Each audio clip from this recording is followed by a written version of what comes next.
ही सरकार मुस्लिम, अल्पसंख्याक, दलित, मागासवर्गीयच्या विरोधातील सरकार आहे. ही सरकार जेवढे निर्णय घेत आलेली आहे किंवा घेत आहे या मागासलेल्या समाजाच्या विरुद्ध निर्णय घेत आहे. त्याचा एक हिस्सा म्हणून काल 2014 साली जी काँग्रेस, राष्ट्रवादी काँग्रेसची सरकार असताना मागासलेल्या पणाच्या आधारावर 5% आरक्षण मुस्लिम समाजातील मागासलेल्या विविध समाजाला जो आरक्षण देण्याचा निर्णय झाला होता त्या निर्णयाला रद्द करण्याचा पाप या भारतीय जनता पक्षाची सरकारने काल केलेला आहे. त्याची आम्ही निंदा करतोय, त्याचा आम्ही विरोध करतोय. आणि जेव्हा 2014 साली आम्ही निर्णय हा घेतला होता त्यावेळी हा प्रकरण न्यायालयामध्ये सुद्धा गेला होता. त्यावेळी न्यायालयाने अंतरिम आदेश सुद्धा दिला होता की 5% आरक्षण जो शैक्षणिक क्षेत्रामध्ये देण्यात आलेला आहे त्या शासनाने सुरू ठेवावं आणि पुढच्या जे शासकीय नोकरीमध्ये 5% आरक्षण देण्यात आलेला आहे तो निर्णयावर पुढच्या काळात निर्णय होईल. पण दुर्दैवाने 2014 मध्ये भारतीय जनता पक्षाची सरकार आल्यानंतर कोर्टाच्या आदेशाची सुद्धा अंमलबजावणी झाली नाही. अनेक वेळा आम्ही सर्वांनी अधिवेशनामध्ये, मुंबईचे अधिवेशन असो, नागपूरचे अधिवेशन असो, शासनाशी आम्ही मागणी सुद्धा केली होती. वारंवार त्यांनी सरकारने आश्वासन देऊन सुद्धा तो आरक्षण सुरू केला नाही. आणि काल त्या ज्या 2014 मध्ये अध्यादेश काढण्यात आला होता ज्या निर्णयाच्या आधारावर तो निर्णय सुद्धा रद्द करण्याचा त्यांनी निर्णय रद्द करण्याचा पाप केलेला आहे. त्याचा आम्ही विरोध करतोय आणि त्याची आम्ही निंदा करतोय. मी हा प्रस्ताव मांडला होता त्यावेळेस प्रस्ताव मांडलेला आदेश मांडला आणि कायद्यात रूपांतर झालं नाही म्हणून हा पुढे कायदा होऊ शकला नाही असं सांगितलं जातं. तर काय होऊ शकतं? कायद्याचे रूप कुठलाही अध्यादेश मंत्रिमंडळाचा पहिला निर्णय होत असतो. निर्णय झाल्यानंतर अध्यादेश निघत असतो आणि अध्यादेश निघाल्यानंतर जो पुढचा अधिवेशन असतो त्या अधिवेशनामध्ये कायद्यात रूपांतरण करण्याची ही परंपरा आहे. जेव्हा हा अध्यादेश काढण्यात आला होता त्याच्यानंतरच महाराष्ट्रामध्ये सत्ता परिवर्तन झाली. भारतीय जनता पक्षाची सरकार आली. नागपूरचा अधिवेशन होता. त्या अधिवेशनामध्ये मी स्वतः हा मुद्दा उचलला होता आणि त्यावेळचे मुख्यमंत्री महोदयांनी आश्वासन दिलेला होता, तो रेकॉर्डवर आहे की आम्ही तपासणी करून त्वरित तो निर्णय लागू करू आणि अध्यादेश नियमामध्ये, कायद्यामध्ये त्याच्या हे करू आपण. आरक्षणाची घोषणा झाल्यानंतर याचा लाभ कोणाला मिळाला होता की फक्त ही घोषणा कागदावर राहिली होती?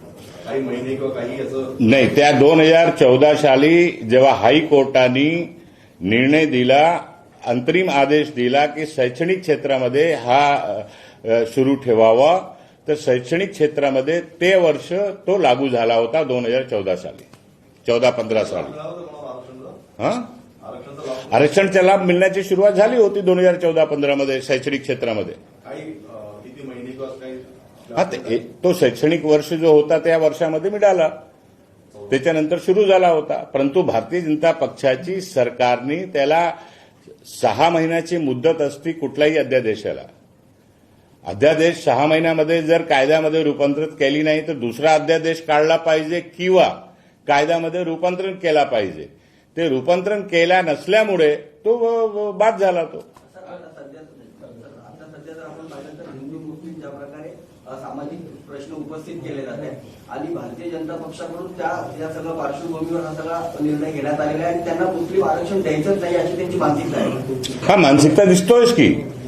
मी पहिलेच सांगितलंय की ही सरकार अल्पसंख्याक विरोधी सरकार आहे आणि ही सरकार जेवढे निर्णय घेत आहे अल्पसंख्याकाला बाजूला ठेवण्याचं काम करतोय.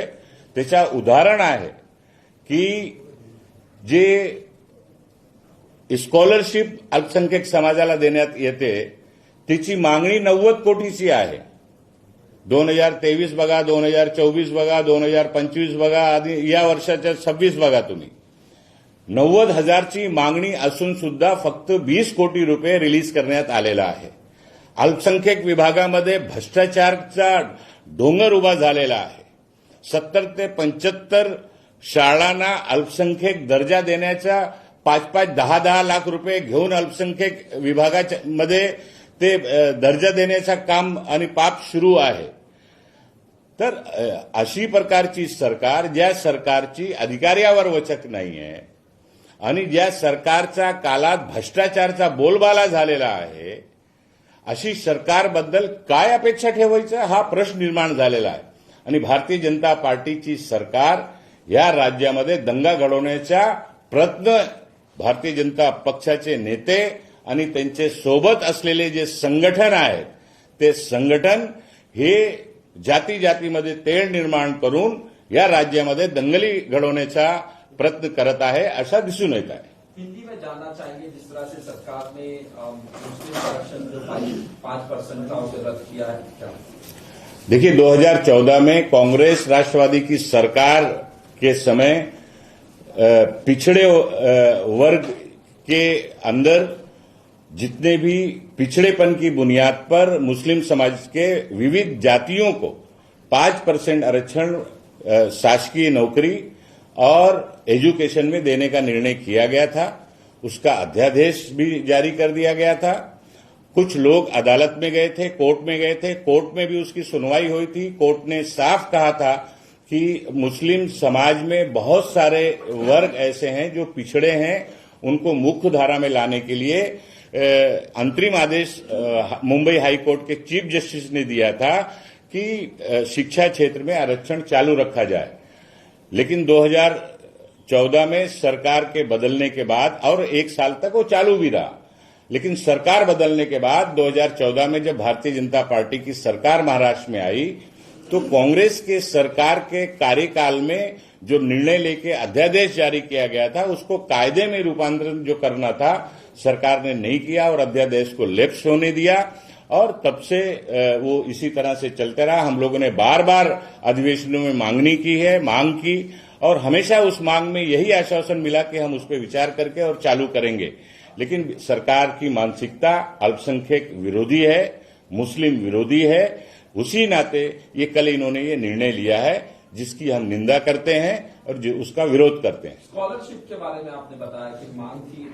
अल्पसंख्यक विकास विभाग महाराष्ट्र में भ्रष्टाचार का बोलबाला उस विभाग में हुआ है. जितनी भी योजनाएं कांग्रेस, राष्ट्रवादी कांग्रेस की सरकार के समय 2008 से लेकर 2014 तक अल्पसंख्यक समाज को मुख्य धारा में लाने के लिए, उनको उत्थान के लिए जो अलग अलग योजनाएं शुरू की गई थी, सारी की सारी योजनाएं ठप कर दी गई है. और यहां तक कि जो शिक्षा के क्षेत्र में गरीब बच्चों को, अल्पसंख्यक समाज के बच्चों को शिक्षा देने के लिए जो स्कॉलरशिप शुरू की गई थी, उसमें भी कटौती की जा रही है. वो स्कॉलरशिप भी रोक दी गई है. इसी साल 90 करोड़ की स्कॉलरशिप का डिमांड है, जरूरत है, लेकिन सरकार ने सिर्फ 20 करोड़ रुपया दिया है. अल्पसंख्यक समाज का मतलब कोई मुस्लिम समाज नहीं होता. उसमें जैन समाज भी है, उसमें नौबत समाज भी है, उसमें क्रिश्चियन है, सिख है, पारसी है, सभी समाज है. और सभी समाज पिछड़े वर्ग के समाज आते हैं. और ऐसे समाजों के लिए सच्चर कमेटी की सिफारिश की आधार पर कांग्रेस की सरकार ने पूरे देश में अल्पसंख्यक विकास विभाग बनाया था, ताकि उस विभाग के जरिए अल्पसंख्यक वर्ग को, अल्पसंख्यक समाज के विभिन्न वर्ग को अलग अलग योजनाओं के माध्यम से उनको मुख्य धारा में लाया जाए. और हम कांग्रेस की सरकार ने, हम लोगों ने 2008 से 14 तक महाराष्ट्र में बहुत सारे निर्णय लिए थे और उन निर्णय को भारतीय जनता पार्टी की सरकार ने, उन योजनाओं को पूरी तरह से रोक के रखा है.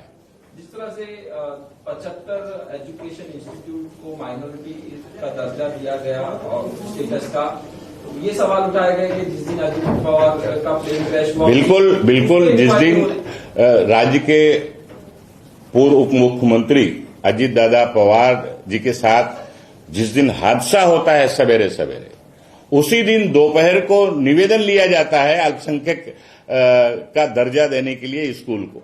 उस दिन से प्रोसेस शुरू किया जाता है. 70 से 75 स्कूलों को स्कूलों को मान्यता दी जाती है, माइनॉरिटी का स्टेटस दिया जाता है, अल्पसंख्यक दर्जा का सर्टिफिकेट उनको इश्यू किया जाता है। और मेरे पास जो शिकायतें आई हैं कि 5 से 10 लाख रुपया लेकर एक एक स्कूलों को अल्पसंख्यक का दर्जा बड़े बड़े घरानों के स्कूलों को देने का काम महाराष्ट्र के अल्पसंख्यक विकास विभाग ने किया है।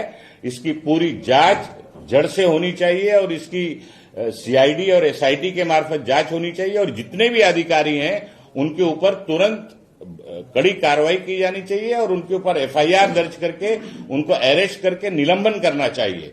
ये हम सबकी मांग है। सरकार के बारे में आपने कहा कि मुस्लिम विरोधी सरकार है, माइनॉरिटी विरोधी सरकार है। आजकल इस तरह की राजनीति हो रही है, कभी औरंगजेब का नाम आता है, कभी अफजल खान का नाम आता है, अभी टीपू सुल्तान का नाम आ रहा है, छत्रपति शिवाजी महाराज को लेकर बातें कही जाती, क्या कहेंगे? देखिए, बीजेपी की सरकार के पास कोई योजना नहीं है, विकास के मुद्दे पर वो बात नहीं करते हैं। वो कभी हिंदू मुस्लिम की बात करते हैं, कभी लौ जिहाद लैंड जिहाद की बात करते हैं, उनके नेता कभी बांग्लादेशी के नाम पर बात करते हैं, उनके लोग कभी टीपू सुल्तान के नाम पर बहस करवाना चाहते हैं, कभी मुस्लिम आरक्षण रद्द करके तो कुल मिलाकर इस तरह से हिंदू और मुसलमानों में बड़ी खाई पाट कर मैं तो ये देख रहा हूं कि जिस तरह का वातावरण, जिस तरह की खबरें आ रही हैं पूरे महाराष्ट्र से, ये सरकार जानबूझकर दंगा करवाना चाहती है। ये सरकार की जिम्मेदारी है। मैं तो महाराष्ट्र के राज्यपाल से कहूंगा, महाराष्ट्र के मुख्यमंत्री से कहूंगा कि महाराष्ट्र बहुत छत्रपति शिवाजी महाराज, शाहू महाराज, अंबेडकर और फुले का ये विचारधारा का महाराष्ट्र है। इस महाराष्ट्र को बचाने का काम करिए, इस महाराष्ट्र को बिखेरने का काम ना करें, इस महाराष्ट्र को कमजोर करने का काम भारतीय जनता पार्टी के नेता ना करें, सरकार ना होने दे, उसके ऊपर ध्यान देना जरूरी है। मोहन भागवत का बयान आया मुस्लिमों को लेके, जो हिंदुस्तान में मुस्लिम है वो हिंदू है और उनकी घर वापसी होना चाहिए, इस तरह से मोहन भागवत का भी बयान। देखिए, जब भी देश में भारतीय जनता पार्टी की सरकार के खिलाफ अगर नाकामी सामने आती है, उनके खिलाफ मुद्दे अगर कांग्रेस पार्टी और राहुल गांधी जी इस देश में लाते हैं, पब्लिक डोमेन में लाते हैं, देश को बचाने की लड़ाई लड़ने का काम करते हैं, तब इस तरह से कभी आरएसएस प्रमुख कोई इस तरह का मुद्दा लाते हैं, कहीं भारतीय जनता पार्टी के नेता इस तरह का मुद्दा लाते हैं। और उस जो मूल मुद्दा है इस देश का, देश की बेरोजगारी का, देश की आर्थिक नीति का, देश में हो रहे भ्रष्टाचार का, देश में लिए जा रहे गलत फैसलों का, सीमा की सुरक्षा का, जब ये मुद्दा कांग्रेस पार्टी और राहुल गांधी जी इस देश में लाते हैं, लोकसभा में उठाते हैं, तो उनको बोलने नहीं दिया जाता। सोशल मीडिया के माध्यम से जब इस चीज को चर्चा में लोगों के सामने लाया जाता है, तब हिंदू और मुसलमान की बात कभी आरएसएस के नेता करते हैं, कभी भारतीय जनता पार्टी के लोग करके इन मूल मुद्दों को दबाने की कोशिश करते हैं। भाई, एक आखिरी सवाल, यूएस कांग्रेसमैन जो फ्लोरिडा में एक बयान दिया उन्होंने कि जो मुस्लिम है उनकी एक जानवर से तुलना की कि वो जानवर को हम प्रेफर कर लेंगे लेकिन मुस्लिम को नहीं करेंगे, उसको लेके काफी विवाद है। देखिए, ऐसे लोगों के बयान पर ध्यान नहीं देना चाहिए। सस्ती लोकप्रियता पाने के लिए पूरी दुनिया में इस तरह की बातें, अनर्गल बातें लोग करते रहते हैं। ऐसे लोगों की बातों पर बिल्कुल ध्यान नहीं देना चाहिए। एकीकडे अजित पवारांचं अंत्यसंस्कार होतो आणि त्यांच्याकडे विभाग असलेल्या अल्पसंख्याक विभागामध्ये शाळांमध्ये कसं होतं?